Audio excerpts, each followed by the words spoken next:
The tape doesn't lie.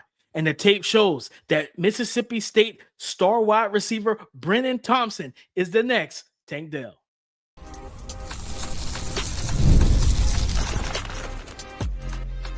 You are Locked On NFL Draft, your daily podcast covering the NFL Draft. Part of the Locked On Podcast Network, your team every day. Welcome back to the Locked On NFL Draft Podcast, your daily podcast covering your favorite draft prospects, part of the Locked On Podcast Network, your team every day. I'm your boy, Damian Parson. I'm an NFL draft analyst with Bleacher Report. And as always, thank you for making Locked On NFL Draft your first listen today and every day. Shout out for being our everydayers. We got a fun one. It's Watch the Tape Wednesday. And guys, I'm going to tell you why Mississippi State wide receiver, who is relatively unknown, is the next Tank Dell for this draft class. And we're going to talk about Kenyatta Jackson Jr., the do-it-all defensive lineman, edge rusher from Ohio State, and why he could be a steal for the 2026 NFL Draft. And Chandler Rivers, what did he do against the Clemson Tigers wide receiver core? We'll break all of that down in just a minute. But today's episode is brought to you by FanDuel. Right now, new customers can bet just $5.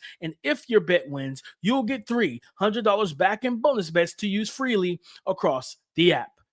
Brenen Thompson, 5'9", 170 pounds, which resembles that of a guy named Tank Dell. And anybody that knows me, that's followed me on social media, you knew I was really, and I still am high on Tank Dell once he comes back and he's healthy and he's ready to go. Tank Dell was listed at 5'10", 165 pounds, maybe an inch taller, but a couple pounds lighter, right? 5 pounds lighter. But with Brenen Thompson, I'm telling you right now, this guy, from the movement skills, the speed, the explosiveness, the route running, it's very similar to what Tank Dell brought to the table. And Tank Dell, for me, he was already on my radar. He was a guy I was comfortable drafting back into the second round before he went to the Senior Bowl, and he lit up every defensive back that stood in front of him. If Brenen Thompson gets a chance to go to the Senior Bowl, I think we might see a repeat of that. We haven't seen anybody dominate one-on-ones from a receiver standpoint at the Senior Bowl like Tank Dell. I think Brenen Thompson has that opportunity. He's an electric playmaker with elite speed. His speed to take the top off the defense, guys, it might be unmatched in this class at wide receiver. To be honest, this is a guy who has a track background. He ran 10.4 in the 100-meter dash, and you see it. It's sudden, it's instantaneous, and he's a blur. And there are times where he comes off the ball and he slow plays that defensive back, and then he get that old football adage, if he's even, he's leaving. And this young man has left so many guys in the dust, right? It's almost like watching Road Runner or one of those old school cartoons. And yes, I'm aging myself at 36 years old, but if you know, where you have the cartoon character just blow by their opponent or their adversary, and it's just smoke, right? And that's what you see when you turn on the tape. You see Brenen Thompson, but he also has a good release package as well. Even though he's 5'9", 170 pounds, feet first, hand seconds. He clubs and knocks down the hand, and he gets into his stem, attacks that leverage.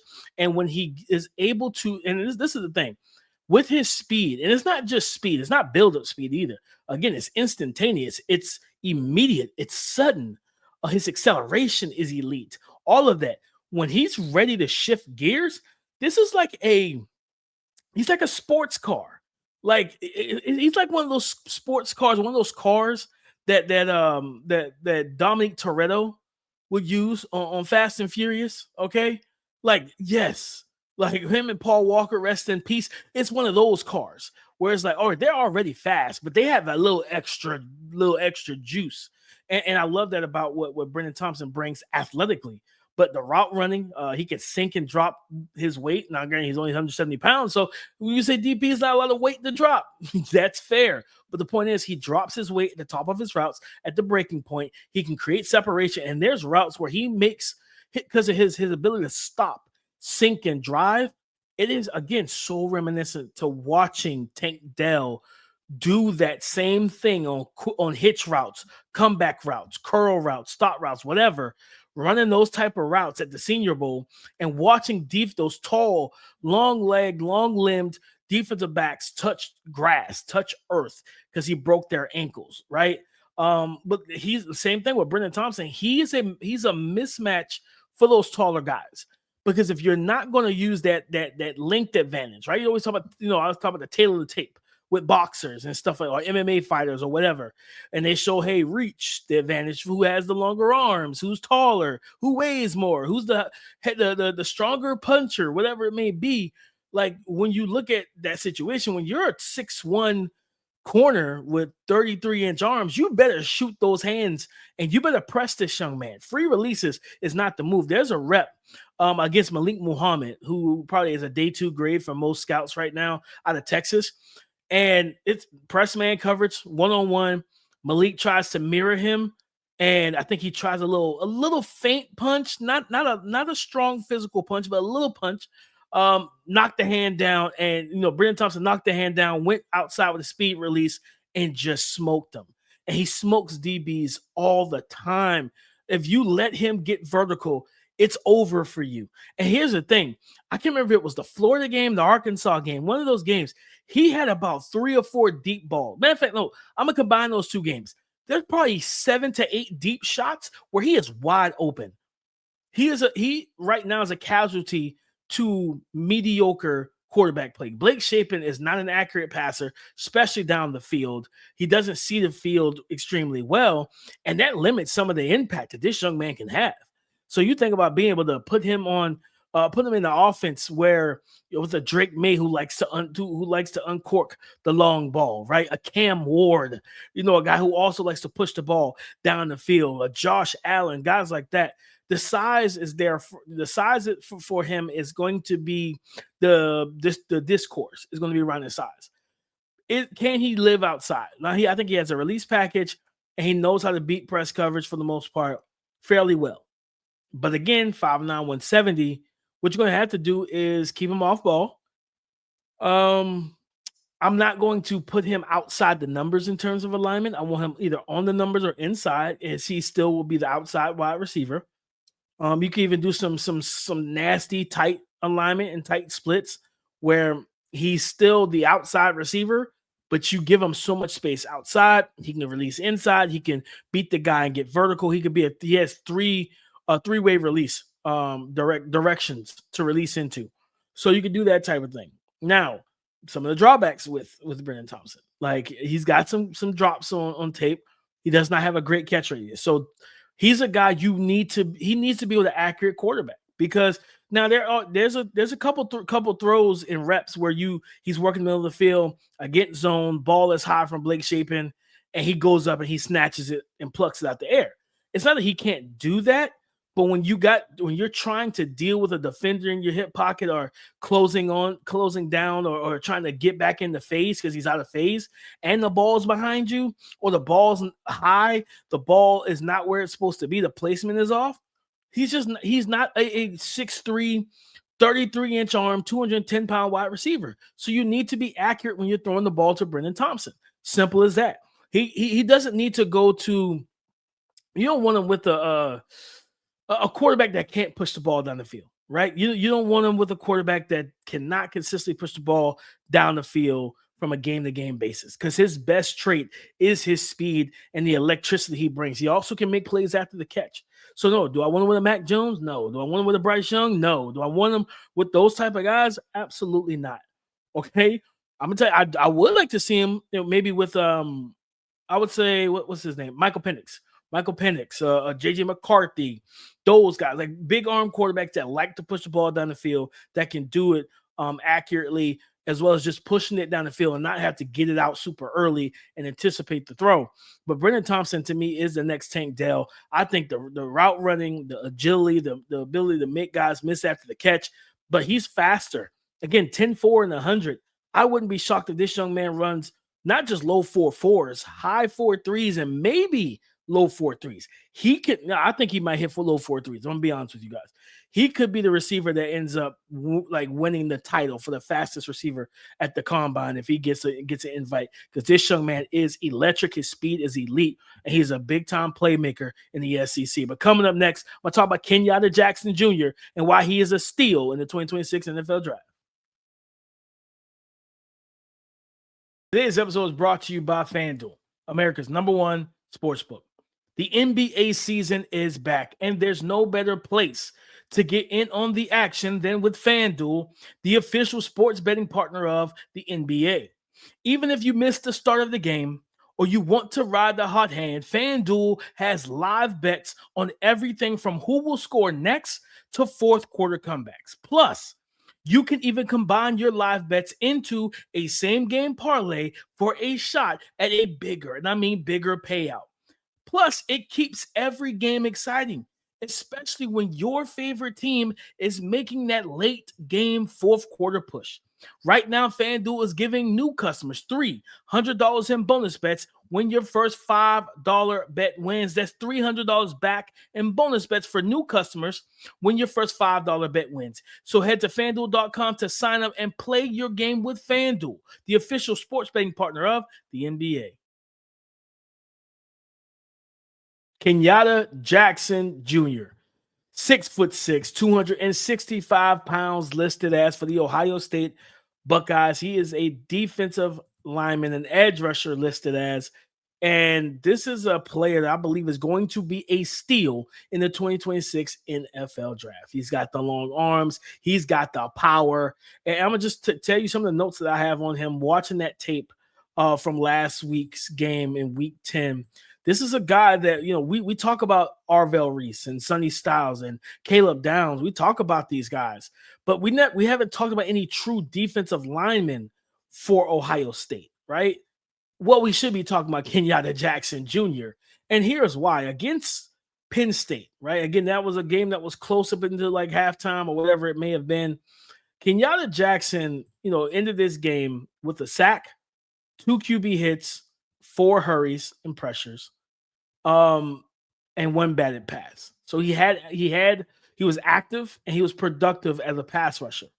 But some of the things I jotted down while watching him, he is very impressive as a run defender. I'm talking about low pad level, again, 6'6", good enough fluidity in the hips to drop his weight, drop his hips, keep his pad level low, strike with both hands, and play with power at the point of attack, lock out, peak, locate the football, shed that offensive lineman, aka that blocker, and get to the football. He has a closing burst to the ball into the quarterback, but also the great motor and hustle to the football. I love the fact he's a backside run defender, because there were times in that game where Penn State they tried to run at him and it didn't work. It didn't matter if he was at edge or at 4-eye. It did not matter. I think they tried to either trap him or reach block him. Didn't matter either. Like he met the puller, he met the offensive lineman with power, struck with he has nice voltage and juice in his hands, to when you could see it kind of like shocks that blocker and that offensive lineman. Does a good job of that, man. He does a good job striking, making sure he does not allow them to latch in, and so they can drive their feet, move him off the ball. He anchors well. And not just one-on-one blocks either. Like, as for a guy that's less than 280 pounds, there were some reps in there. I remember a couple where they tried to double team him, and he anchored and split it, and he got to the football either way. So you're talking about running backs, especially in the NFL. This is why I really like his fit going into the league, because, okay, number one, if offensive coordinators feel like, hey, we can't run in that direction, let's run away from them. Yeah, some defenders are even worse to run away from, because they know how to defeat their blocks backside quickly, and then they chase the ball down. So you're talking about going up against wide zone, the West Coast offense, that wide zone, outside zone type of running concept, and you got a running back pressing and reading and trying to find, all right, do I keep going outside? Do I bounce it? Do I bang it out? Do I bang it in between the tackles? What do I do here? And while he's processing, you got Kenyatta Jackson Jr. defeating that reach block or that seal block on the back end, defeat it quickly, and then he's keeping and holding that line and attacking your running back, right? Attacking the ball, closing burst to the ball, positional flexibility, playing the 4-eye, playing that 5 tech, maybe a little 6. He can do different things, and he can create those mismatches on the defensive line or in the front 7 at the line of scrimmage. You want a guy like that can play multiple positions and put offensive alignment in some very conflicting and compromising situations where you say, hey, either they're too strong or they're super strong, right? They're powerful, they're power maulers, right? But they're not athletic enough. So he's got enough quickness to beat them athletically. But let's say they can match him athletically, but they can't match him power wise. Now he overpowers them, right? And he's got that ability. So as a pass rusher, he's got speed to power conversion. I'm starting to see some good use of hands to be able to throw a little double hand swipe there. Again, bull rush. Can I get the bull with the club on the outside hand and then clear him? Like, you want to see him, just because that was something I saw a recent interview, I think before this game, where he said he talked to Matt Patricia, their defensive coordinator at Ohio State, about letting him rush the passer more. So this is a guy that's hungry and understand. First of all, I love him asking that. And I'm going to tell you why. I love it from this aspect. He understands that there's a lot that he can gain from this. And what I mean, check what I mean by that. Understanding the moment, right? I think he's a senior, so he may not have any eligibility left. Teams already know you set a strong floor, okay? Great run defender. Upside is there as a pass rusher. Well, if I can show the flashes, I can secure myself. And then at the end of the day, we're still looking to figure out who are the true first-round picks or who those day 2 guys or those under-the-radar guys, those guys we didn't know about that could climb the ranks into the first round. Again, 6'6", 270, 265. I think Kenyatta Jackson could end up hearing Tyleik Williams. And listen, if you're everydayer and a true everydayer, you know that I've talked about Tyleik Williams for years since taking over this podcast with my guy Keith. And I said that Tyleik would have been the first-round pick when he was drafted. Now, when he was drafted, like, that was 2 years prior, right? He went back to school, things like that. He wasn't as impressive to me in 2024 to warrant a back into the first round pick, but nonetheless, still love the kid, still love what he did on tape. I'm sorry, and what he does on tape. So, but we saw him sneak into the first round, right? We've seen Lucas Van Ness go high, and Lucas Van Ness played predominantly 4-eye. When he was at Iowa, he wasn't even a true edge rusher, and he's developing. He's finding his way as a pass rusher now. I look at Kenyatta Jackson, and I do believe that there's some reps where you can stand him up in the 2-point stance and let him rush.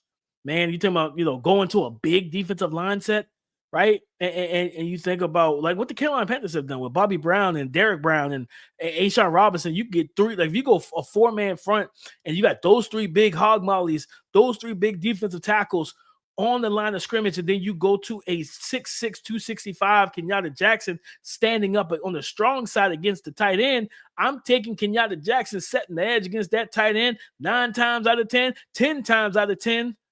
Unless it's George Kittle, then you might have a little bit of problem, right? You might have a little bit of problem because it's George Kittle. Outside of that, it's not many tight ends that are true block. Oh, sorry. My guy, was it Jackson Hawes for the Buffalo Bills? Yeah, absolute dog, right? Absolute hoss. Right, but nonetheless, man, I just think you're gonna pick Kenyatta Jackson to have success against tight ends in the run game if he's on the strong side. So I think you can get away with some of the stuff of him standing up on the edge and on the perimeter. But this young man can get after the quarterback as well. He's showcasing that now, and he's still developing that part of his game. And like I said, 5 sacks, and he can rush from multiple spots. That variety and multiplicity that he brings from a rush standpoint, from an alignment standpoint, like, yeah, you can't overvalue that. Like you can't undervalue that. You have to truly value that, because in the NFL, it's all about the mismatch. It's all about who can create the mismatch, who can exploit the mismatch.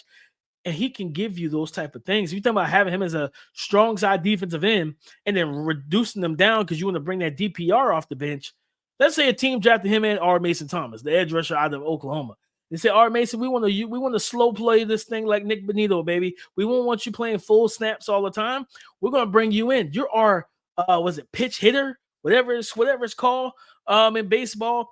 Like you want to bring him in as your DPR on third downs, fresh legs, fast, explosive, dynamic, all of that. Well, then you reduce Kenyatta down to like 4-eye. You put R Mason, or maybe 5, and then you put R Mason Thomas as like the wide 9, and you're like, man, good luck blocking that side of the defensive line. Good luck blocking that side of the defensive line. I just think this guy's going to be a steal, and I think NFL teams are going to love him once it gets to the pre-draft process. Heard good things about his leadership. This is a young man that's talented. He's a talented young man. He gets after it. And again, we talk about Arvell Reese. We talk about Caleb Downs. We talk about Sonny Styles. It's time that we talk about Kenyatta Jackson Jr., the do-it-all, versatile defensive lineman, edge rusher from Ohio State. But coming up next, Chandler Rivers. What did he do? He had a pretty solid game against Clemson. We're going to talk about the good, the bad, the indifferent. Coming up next. Nobody, and I mean nobody, likes paying rent. But if you must, you might as well get something for it. That's where Built comes in. Built is changing the game by turning your rent payment into real rewards that you can actually use. When you pay rent through Built, you earn flexible points that can be redeemed towards hundreds of hotels and airlines, a future rent payment, your next Lyft ride, and more. But Built isn't just about rent, it's about rewarding you around your neighborhood as well. I love that with Built, your rent finally works for you. You're earning points every month on something you already have to pay. So turn your rent into rewards and start earning points around your neighborhood by going to joinbuilt.com/lockedonnfl. That's joinbilt.com/lockedonnfl. Make sure to use that link so they know we sent you. Thank you for making Locked On NFL Draft your first listen today and every day. Shout out for being our everydayers. Chandler Rivers, the Duke star cornerback, 5'10", listed as 185 pounds on the season. He's allowed 194 yards receiving in coverage, and he's played over 8 games. So, like, this young man has been outstanding. Like, I'm telling you, like, he's played very well this year. Only 1 touchdown allowed, 1 interception of the season, 6 PBUs. He gets after it. And this is a guy against Clemson in that game, which was a shootout.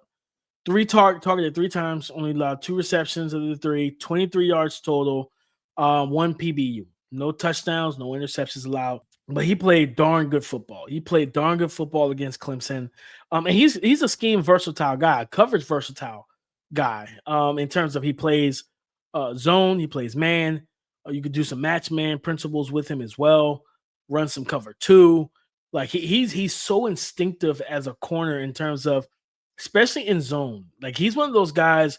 He reads the eyes of the quarterback so well, but he reads the eyes and the route concepts. So if you're staring down the read, he's also head on the swivel, reading what's transpiring and what's going on around him, keeping that head on the swivel, knowing that, hey, I got a quick hitch here. I got a quick hitch in front of me, but they're trying to run smash concepts, so they're running that slot corner behind me. I'm gonna play half man technique between both routes, high low this thing. I want you to throw it low, because if you go high, I'm gonna take it. I'm gonna intercept it. He's got good ball skills. He catches the ball well and everything. So again, instinctive coverage defender that makes it difficult for quarterbacks, right? And in his game, you saw that he'll play some press bail. He'll show press man. He'll bail out, cover 3, bail tech, side saddling out of there, but also being able to trigger down and make plays on the football if you get a little lackadaisical as a quarterback. And I think with him, he also plays in the nickel too. So he gives you that outside, inside flex, versatility and flexibility, to where it's like, hey, if we got that jitterbug slot receiver, and I honestly, like, Duke is they're playing good ball. I think 5-3, 6-3, whatever they are, they're doing good things. I do believe that in the NFL, he's a guy that, like, yeah, they would let him travel. Okay, so it's like, hey, we're man, let's go man, and in motion, you stick with your guy.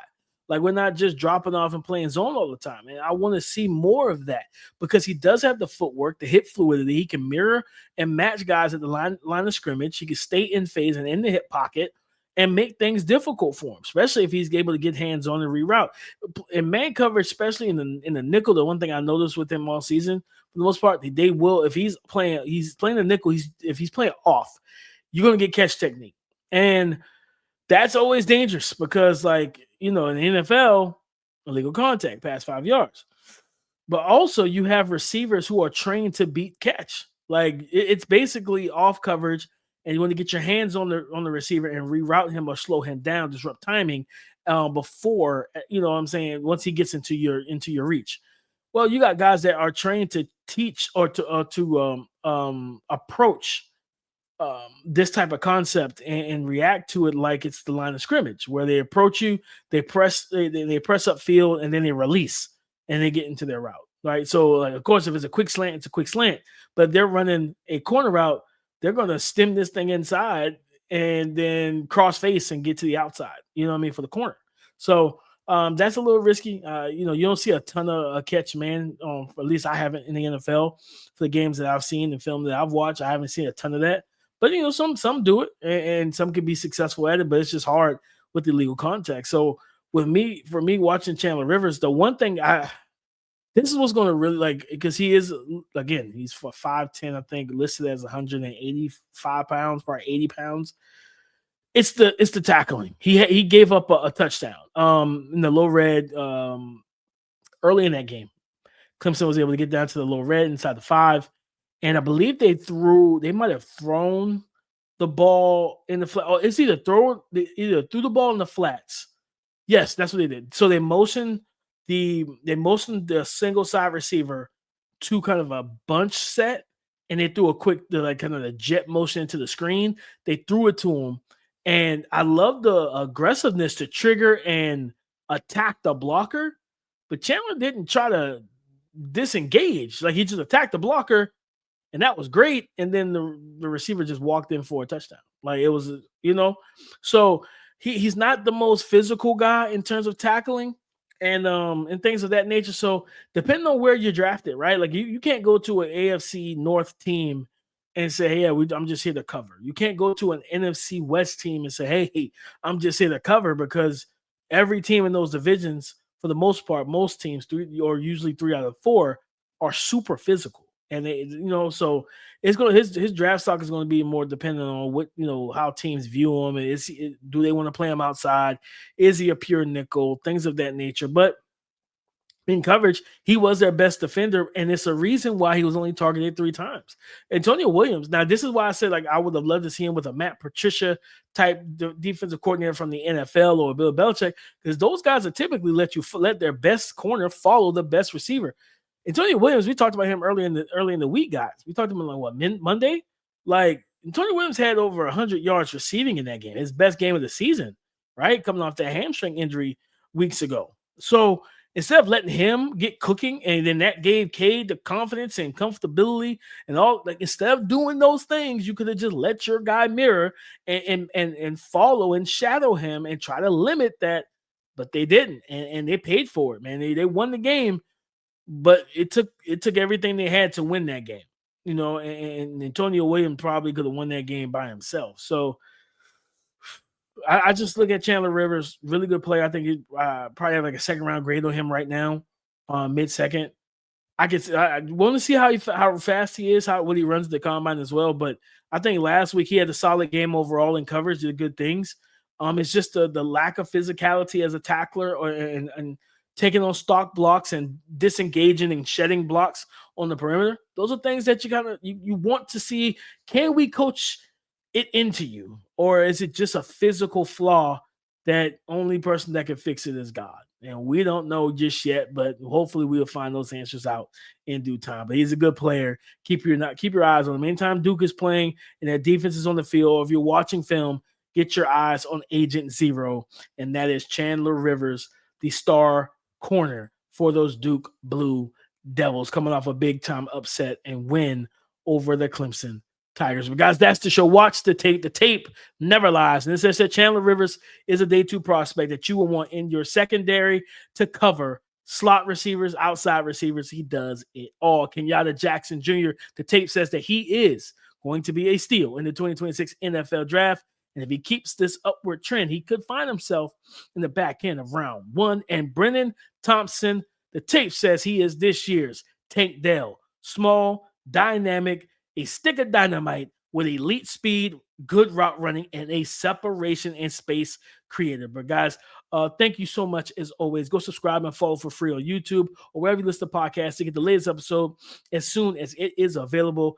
Thank you for making Locked On NFL Draft your first listen today and every day. Shout out for being our everydayers. On tomorrow's show, we're going to be talking about those players, those prospects that their stock for the 2026 NFL Draft needs to go through Mobile with the Senior Bros, who will break that down on tomorrow's show. So come and join the conversation again tomorrow on the Locked On Podcast Network, your team every day.